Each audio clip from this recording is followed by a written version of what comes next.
जब हम पढ़ते हैं पहला इतिहास और उसके 22 के 7 में कह रहे हैं कि सुलेमान ने बताया, कहते हैं अपने पिता के बारे में बोल रहे हैं कि फिर उसने अपने पुत्र सुलेमान को बुलाकर इजराइल के परमेश्वर यहोवा के लिए भवन बनवाने की आज्ञा दी। दाऊद ने अपने पुत्र सुलेमान से कहा, मेरी हार्दिक इच्छा तो थी कि अपने परमेश्वर यहोवा के नाम का एक भवन बनवाऊं, परंतु यहोवा का यह वचन मेरे पास पहुंचा, तूने बहुत लहू बहाया है, बड़े युद्ध किए हैं, इसलिए तू मेरे नाम का भवन नहीं बनाने पाएगा। तूने भूमि पर मेरी दृष्टि में बहुत लहू बहाया है। कह रहे हैं देख, तुझसे एक पुत्र उत्पन्न होगा जो शांत पुरुष होगा, मैं उसके चारों ओर से कह रहे उसके शत्रुओं से उसको शांति दूंगा, उसका नाम सुलेमान होगा। हालेलुया। इसका मतलब परमेश्वर ने दाऊद को पहले बता दिया, कहते हैं कि तू कह रहे गुनगुना है, अभी क्या है गुनगुना 50-50। परमेश्वर भी चाहता है, उसका भवन भी बनाना चाहता है, कह रहा प्रभु का काम भी करना चाहता है, भवन भी बनाना चाहता है, चर्च भी बनाना चाहता है। आज मैंने ऐसे लोगों को देखा है जो चर्च भी बनाना चाहते हैं और पाप भी छोड़ना नहीं चाहते। वो गुनगुने, वो चर्च आना भी चाहते हैं, वो प्रार्थना करना भी चाहते हैं, गीत गाना भी चाहते हैं और दान दशमांश भी देना चाहते हैं, लेकिन वो पाप को छोड़ना नहीं चाहते। इसलिए कह रहे परमेश्वर ने दाऊद को कहा कि तूने बहुत लोगों का लहू बहाया है। आज हो सकता है आप कोई बड़ी बिल्डिंग बनाने का सपना देख रहे हो, आप फैक्ट्री बनाने का सपना देख रहे हो, लेकिन नहीं बना पाए हो। परमेश्वर कह रहे हैं कि अगर आप आज परमेश्वर से वादा करें कि परमेश्वर मैंने अगर किसी का लहू बहाया है, किसी का दिल दुखाया है, किसी का कहता हो सकता है आपने लहू नहीं बहाया, पहले लहू ऐसे बहाया जाता था कि किसी के पेट में चक्कू मारकर, किसी को गोली मारकर, लेकिन आज कहता है वो लहू कहता है तब बहा दिया जाता है जब आप किसी का दिल तोड़ देते हैं, जब आप किसी को बदतमीजी से बात कर देते हैं, जब आप किसी को भी कहते हैं किसी का पैसा मार लेते हैं, इसका मतलब लहू बहा दिया। कहता इसलिए कहता है परमेश्वर ने उन कामों में आपको रिजेक्ट कर दिया, रिजेक्ट हो जाते हैं वो लोग। इसलिए हमेशा ये बात याद रखना कि अगर किसी का लिया है तो उसका देना जरूर है।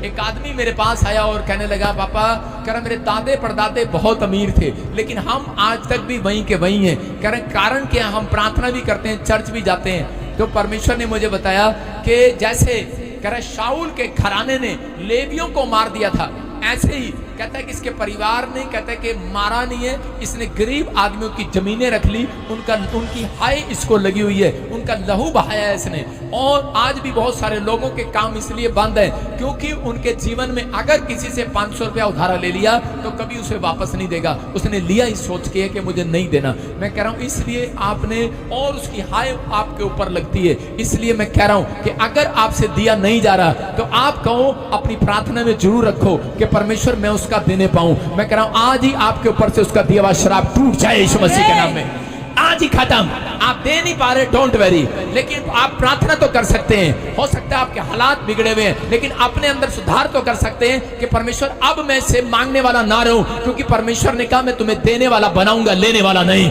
आप देने वाले बनेंगे। अपने पड़ोसी को बोल, देने वाला बनूंगा, लेने वाला नहीं। कहता है लेकिन अगर लेने वाला कौन बनेगा, कह रहा लेने वाला वो बनेगा जो गुनगुना है, जो अपनी लाइफ में आत्मिक जीवन भी चल रहा है और फिर संसारिक भी चल रहा है, गुनगुना है, उसको मांगना पड़ता है। लेकिन अगर आप अपनी लाइफ में आत्मिक जीवन जी रहे हो, परमेश्वर का आत्मा कह रहा हेलो, कह रहा ठंडे ना रहो, गर्म ना रहो, कहता याद रखो गुनगुने ना रहो। परमेश्वर कह रहा एक जैसे नहीं रहो, कहता कि यार मैं थक गया हूं, पवित्र आत्मा कह रहा है तुम्हें समझा कर। लेकिन आज बता रहा है इस बात के लिए, अगर तुम आत्मिक जीवन के लेवल में पढ़े, परमेश्वर कह रहा मांगने वाले नहीं देने वाले बनोगे, देने वाले। कह रहा मैं तुम्हें पूछ नहीं सिर ठहराऊंगा, आशीर्वाद दूंगा। दाऊद के बच्चे ने, सुलेमान ने इस बात को सीखा, और सुलेमान कहता है कि वो शांत पुरुष था, वो झगड़ा नहीं करता था किसी के साथ, और उसी समय वो बढ़ता चला गया। इसलिए परमेश्वर ने कहा दाऊद मैं तेरे कामों को जानता हूं। आज अपने पड़ोसी को बोलो परमेश्वर तेरे कामों को जानता है। अगर कोई आपसे कहना मैं इंग्लैंड जाना है, मैं अमेरिका जाना है, पहले उसको बोलो परमेश्वर तेरे कामों को जानता है। अगर आप पश्चाताप करें, मैं गवर्नमेंट जॉब चाहता हूं, अगर कोई कहे पादरी साहब ने हमारे लिए दुआ करी, काम नहीं बना, तो उसको बोलो परमेश्वर तेरे कामों को जानता है। आपकी समझ में आ रहा है मैं क्या कहना चाह रहा हूं? इसका मतलब जहां आपके अंदर दिल में बात ठुकेगी, आप पश्चाताप करेंगे, मन फिराएंगे, परमेश्वर आपको अगले लेवल में लेकर जाएगा यीशु मसीह के नाम में। कभी एक व्यक्ति अगले लेवल में जब तक नहीं जाता, एक सीढ़ी पर आप चढ़ सकते हैं लेकिन आप जब थक जाते हैं तो ज्यादा सीढ़ी नहीं चढ़ सकते। इसका मतलब आपको लिफ्ट को यूज करना पड़ता है। कई अनपढ़ हैं, बाइबल पढ़ने के बाद भी आज भी सीढ़ियां यूज कर रहे हैं। लेकिन अगर आप पश्चाताप करते हैं और प्रभु को महिमा देते हैं तो याद रखना, सीढ़ी से नहीं जाओगे आप, लिफ्ट से ऊपर जाओगे, लिफ्ट से। बोलो हालेलुया। हालेलुया। समझ में आया कि नहीं?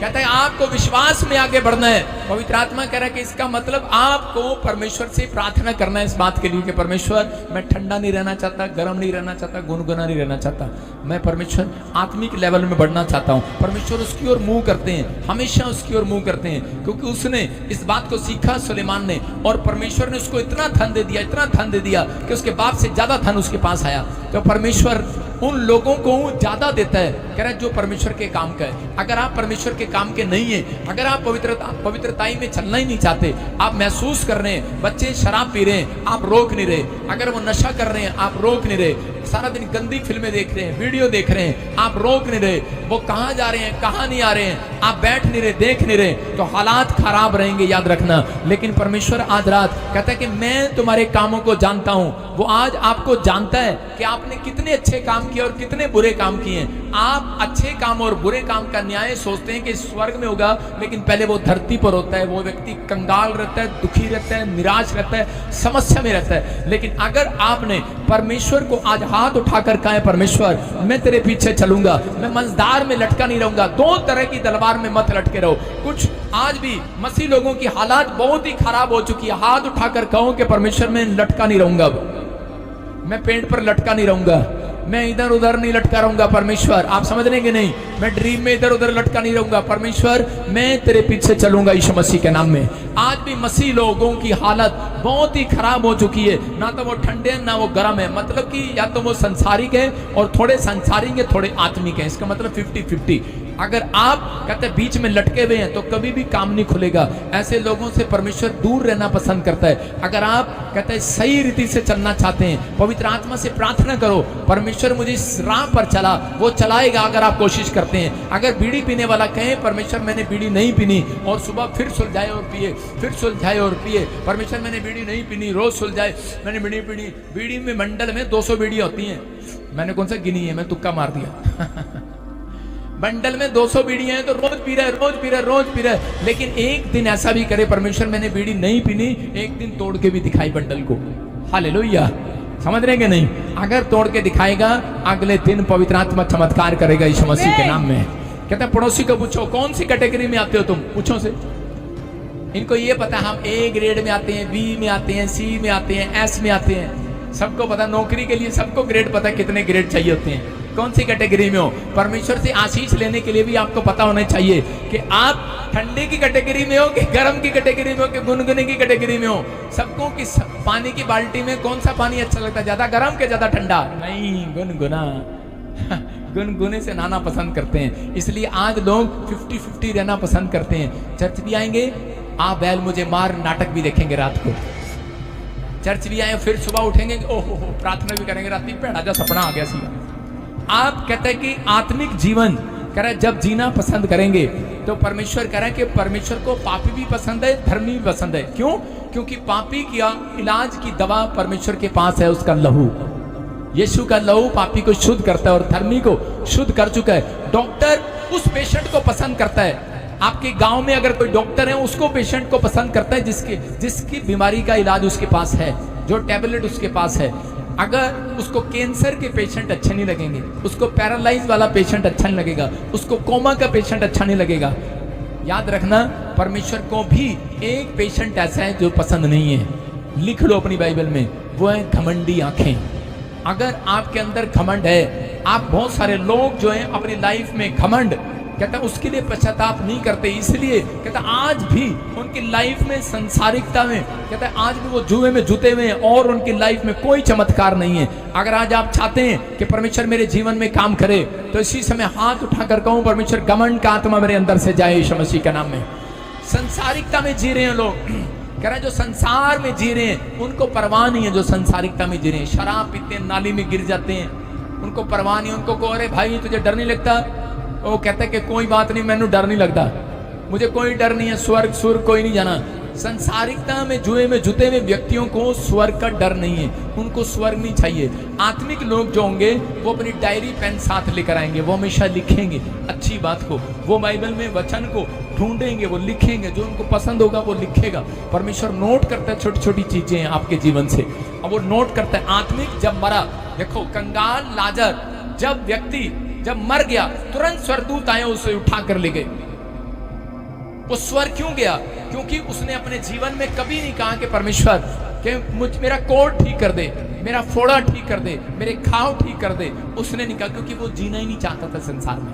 वो कहता था मुझे आत्मिक चीजों के बारे में पता लग गया है, मुझे तो आत्मिक चीजों के बारे में जानना है। आज भी परमेश्वर ऐसे लोगों को ढूंढ रहे हैं, कहता है उसको पता है, कहता है आज संसार के लिए अगर आप रोओगे और विलाप करोगे तो आप आत्मिक जीवन कभी नहीं जी सकते, आप कभी स्वर्ग का जीवन नहीं जी सकते, स्वर्ग कभी नहीं मिलेगा। लेकिन उन लोगों को मालूम होना चाहिए कि आज संसार की अभिलाषाएं आपको स्वर्ग का जीवन नहीं देने वाली। संसार की चिंताएं अगर आप रोज अपने दिमाग में पाल कर रखते हैं तो परमेश्वर आपको वो नहीं देंगे जो आप चाहते हैं। इसलिए कह रहे कि बच्चा है या नहीं है, आप परमेश्वर को मांगने के बाद कहें परमेश्वर हमें विश्वास है आप अपने टाइम पर जरूर देंगे। नौकरी है या नहीं है, आप कहें मांगने के बाद परमेश्वर हमें विश्वास है आप अपने टाइम पर जरूर देंगे, क्योंकि परमेश्वर अपने समय पर काम करता है और अपने लोगों के लिए काम करता है। लेकिन आपको पवित्र आत्मा कह रहा है कि उन लोगों को बताना चाहता है, कहता मैं तुम्हारे कामों को जानता हूं, तुम अच्छे हो के बुरे हो, ठंडे हो के गर्म हो, गुनगुने हो, किस प्रकार के आदमी हो तुम, मैं जानता हूं। इसलिए परमेश्वर को आप जरूर कहें ये बात कि परमेश्वर मेरे बच्चे अगर ठीक नहीं है तो परमेश्वर आज से उन्हें आत्मिक लेवल पर लेकर आ, पवित्र आत्मा उन्हें जरूर लेकर आएंगे। आप जब कहते नहीं है तो वो करता नहीं है, उसका मकसद ये है बाइबल में प्रचार करने का कि जो आप कहें वो करे, और जब वो कहे तो आप करें। अगर आपने किया आप मेल खाए, मैं कह रहा हूं सिचुएशन बदल जाएगी आज रात के बाद। नतनेल को परमेश्वर ने देखते ही क्या कहा, यीशु मसीह ने उसके करीब आते ही देखते ही कहा, कह रहा कि तू सच्चा इजरायली है। अगर उसी समय उसको कहा तेरे अंदर मन में कपट नहीं है, और बाइबल बोलती है कह रहा कि पहाड़ पर वो चढ़ेगा जिसके मन में कपट ना हो। नतनेल को सीधा कहा परमेश्वर ने, भविष्यवाणी किया उसके लिए यीशु मसीह ने। आज पवित्र आत्मा को सच्चे लोग चाहिए, ईमानदार लोग चाहिए। अगर आप ईमानदार हैं, सच्चे हैं, तो याद रखना परमेश्वर आपके जीवन में कोई घटी नहीं होने देगा यीशु मसीह के नाम में। पढ़ोगे आज के बाद एक औरत थी और उसको नौकरी से निकाल दिया, किस बात के लिए कि तू चर्च जाती है।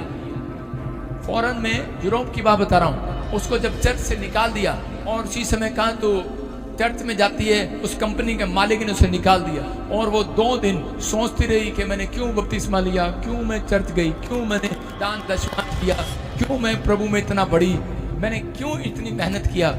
और उसी समय वो परमेश्वर उसको देख रहे थे ये क्या करेगी, और इसी समय निराश हो गई, टूट गई है। लेकिन उसने एक आत्मिक लेवल पर वो पहुंच चुकी थी। आत्मिक लेवल एक लेवल आपका है, दूसरा लेवल कौन सा होता है? पहला लेवल ये है कि आप प्रभु में आगे हैं। दूसरा लेवल कौन सा है? जब आपको ठोकर लगे, जब आपको निराशा लगे, दूसरा लेवल है वो। दूसरा लेवल उसने अपनाया, उसने बेड से उतरी और घुटने टेक कर प्रार्थना करने लगी। दूसरा लेवल उसी समय आप पहली बार विश्वास किया, पहला लेवल। दूसरा कहते उसी समय उसने प्रार्थना किया, उसने कहा चल निराशा भाग जा यीशु मसीह के नाम में, मैं प्रभु की हूं और प्रभु की रहूंगी।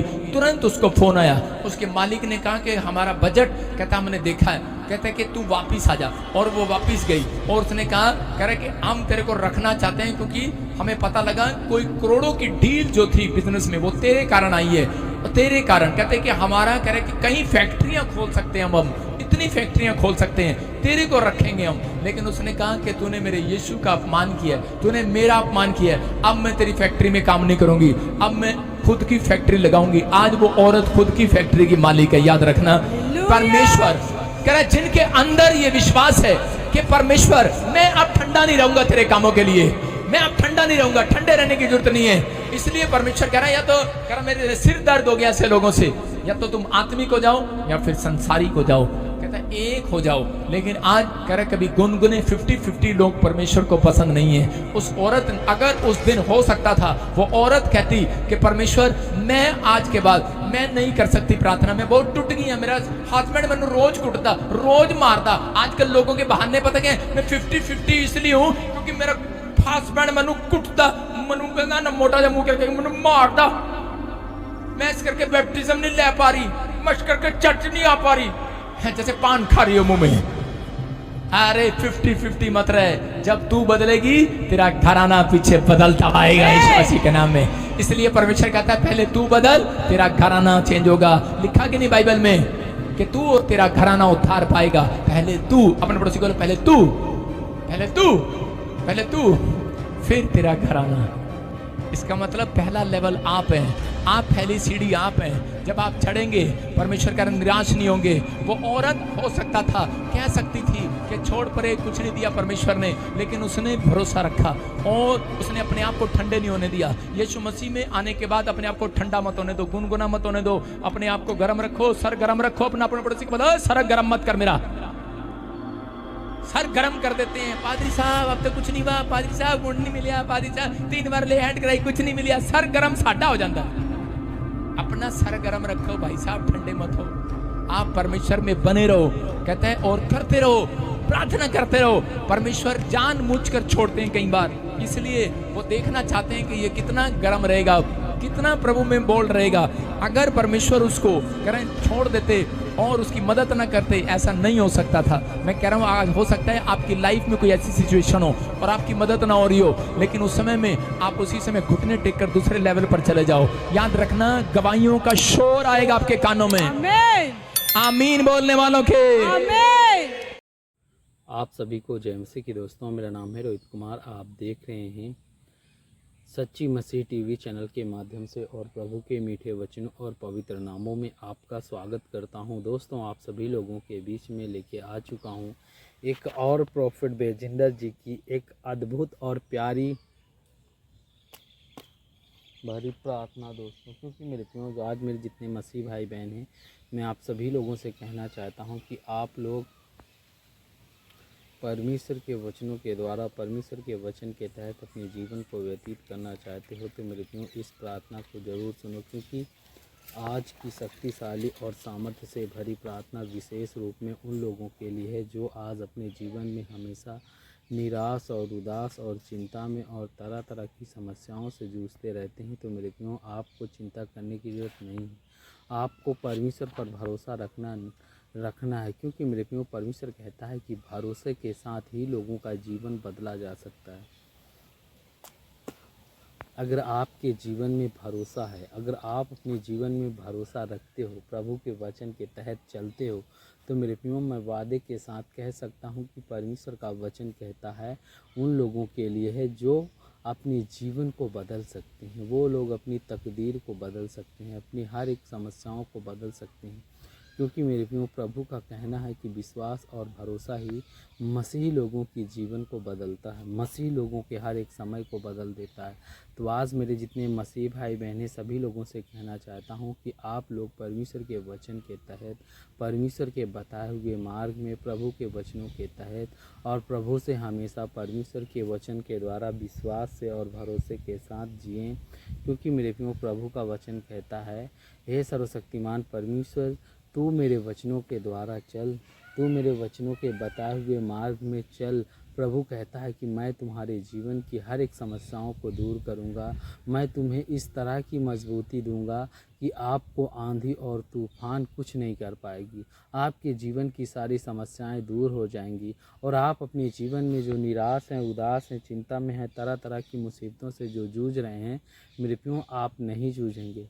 क्योंकि परमेश्वर का कहना है वचन ही लोगों के जीवन को बदलता है, लोगों को हर समय हर तरह से निकालता है। क्योंकि मेरे प्रियो,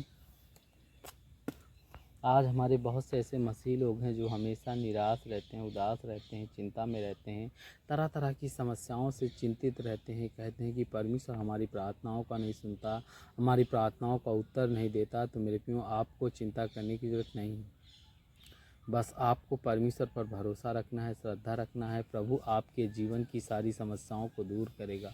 वो सर्वशक्तिमान परमेश्वर है, वो तुम्हारे जीवन की हर एक मुसीबत को, हर एक ब्रह्मजाल को बचाएगा। तो आज मेरे जितने मसीह भाई बहन हैं, मैं आप सभी लोगों से कहना चाहता हूँ कि आप लोग परमेश्वर के इस शक्तिशाली वचन को सुने।